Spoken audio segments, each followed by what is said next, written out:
What up, what up, what up? This your boy Brooklyn. It's another opinion. I got Phoenix in the house. Phoenix, what you got for me? Tell me what the people want to know about. What's up, y'all? Today we're going to be talking about transactional relationships. What? Yeah, you heard me. What is it? Transactional relationships Okay. between men and women. Okay. All right?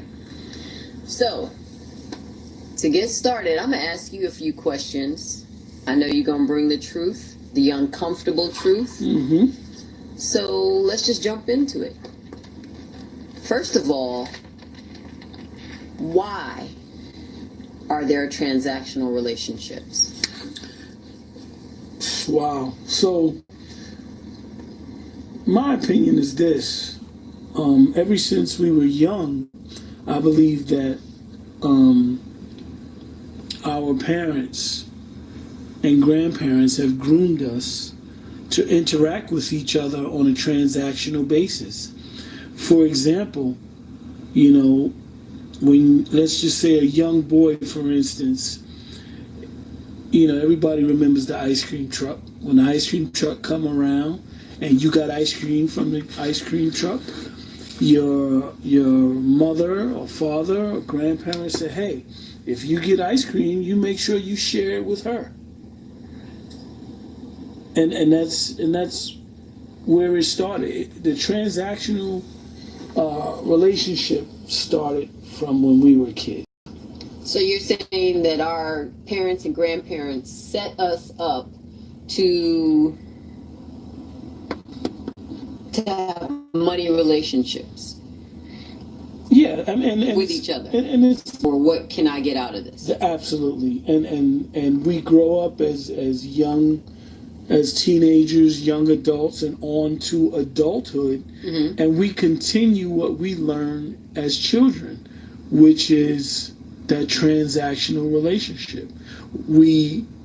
Society puts that forth. I was just about to ask, like, you said that was our parents and grandparents, but what about today?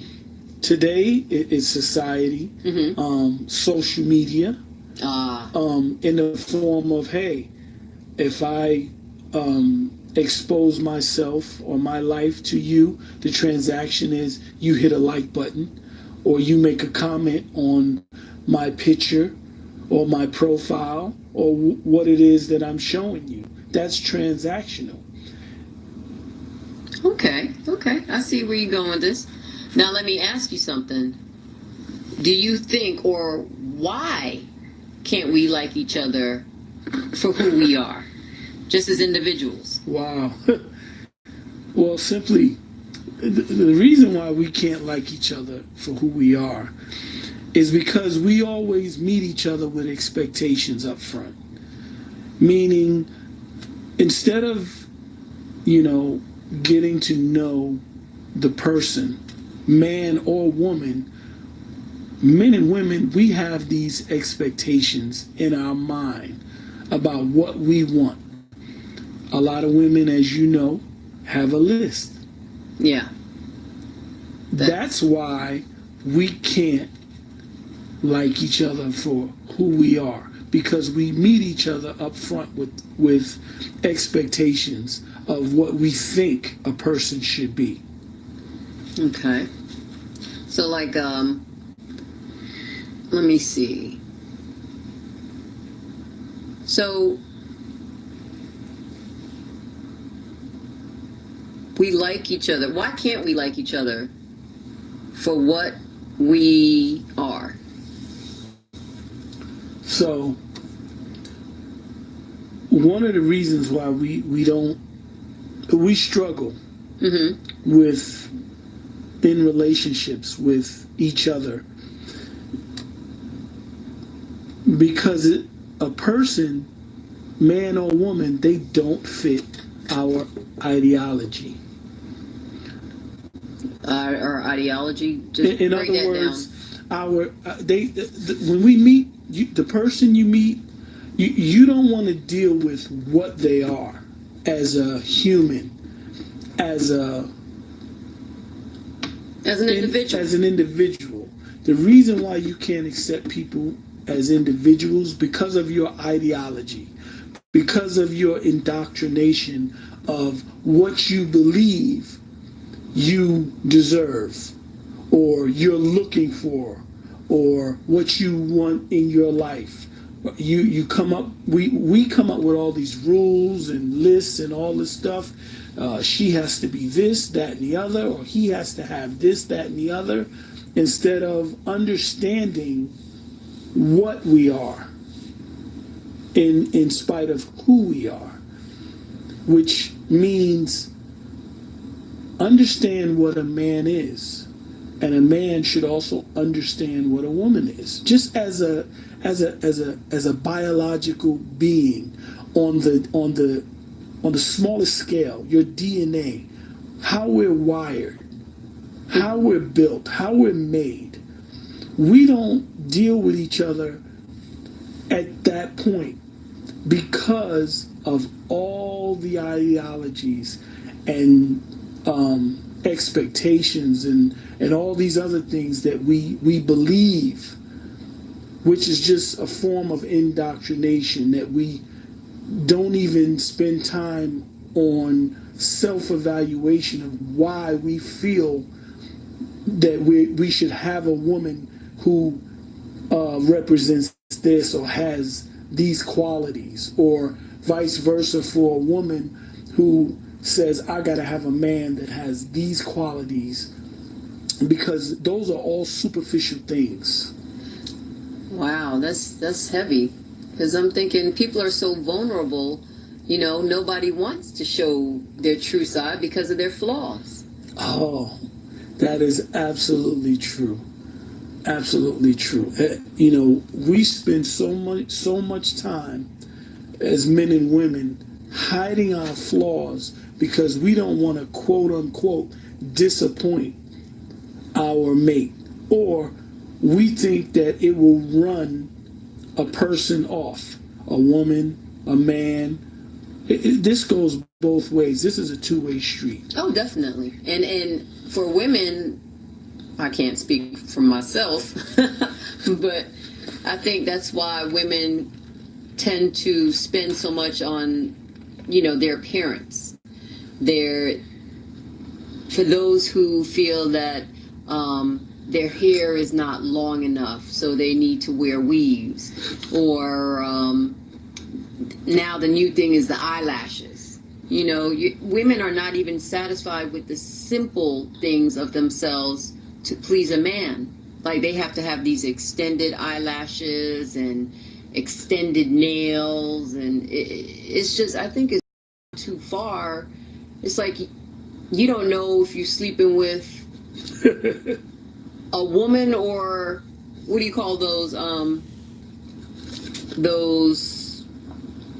things in the stores? A mannequin. A mannequin. Yeah, absolutely. It's like that's what we've come down to as women.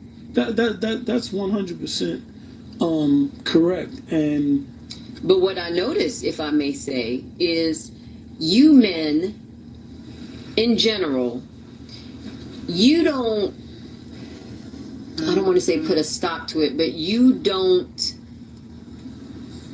make men don't make women feel like they're enough as they are. Because they have to compete with other women for your attention, for, you know, your time. So that goes back to my original statement, is we don't get to know what we are, right, as men and women. Right. Which, if women would understand what we are as men, being visual creatures, at our core, right, at our basis, we are visual. So that's where that comes from. That competition, or that need to showcase themselves. That's a perfect word, showcase. That's what it is. Right. So, how many of us have challenged our values and beliefs, you think? I don't think that a lot of men and women challenge their core values and beliefs. They just go with what their grandparents, what they've learned. They just go with what they learn. And I believe, my opinion is this. If you're not the author of your values and beliefs, then you simply are just a soldier in the army of your beliefs. Wow. And can you say that just one more time for the listeners out there? If you are not the author of your values and beliefs, then you are a soldier in your current beliefs. Wow. Meaning, if you're getting it from somewhere else, then you have to defend it. Wow. And you have to defend it fiercely. And that's what men and women do. And that's why it's hard for us to relate with each other. Because we won't go to the essence of our being as to who and what we are as just human beings. We following an indoctrination throughout our upbringing that we've never challenged. We've never challenged these values. We've never challenged these beliefs. But then you want to meet someone, be able to relate with them, and force them into your beliefs and ideologies. And that's why men and women have such a hard time relating with each other, because they're coming into the relationship with their values and beliefs that they haven't even vetted themselves. Yeah, they haven't vetted it out themselves.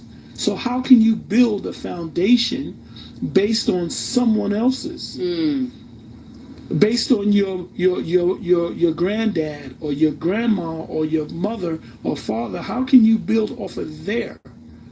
In these days and times. In these days and times, how can you build on that? Wow. And just one thing that keeps ringing in my head is the term "know thyself." Oh, that's a great term. Because if you don't know yourself, you can't. You're bringing falsehood into this relationship that you're trying to start. Absolutely. Well, Brooklyn, again, thank you for the wise wisdom that you shared with the people today. And I'm going to let you close it out. Well, in closing, I'm going to say this. One thing I know is what I don't know. And it's the truth that liberates, not your effort to be free. If you begin to understand what you are without trying to change it, then what you are undergoes a transformation. This is your boy, Brooklyn's Own. This is my opinion. And I'm out.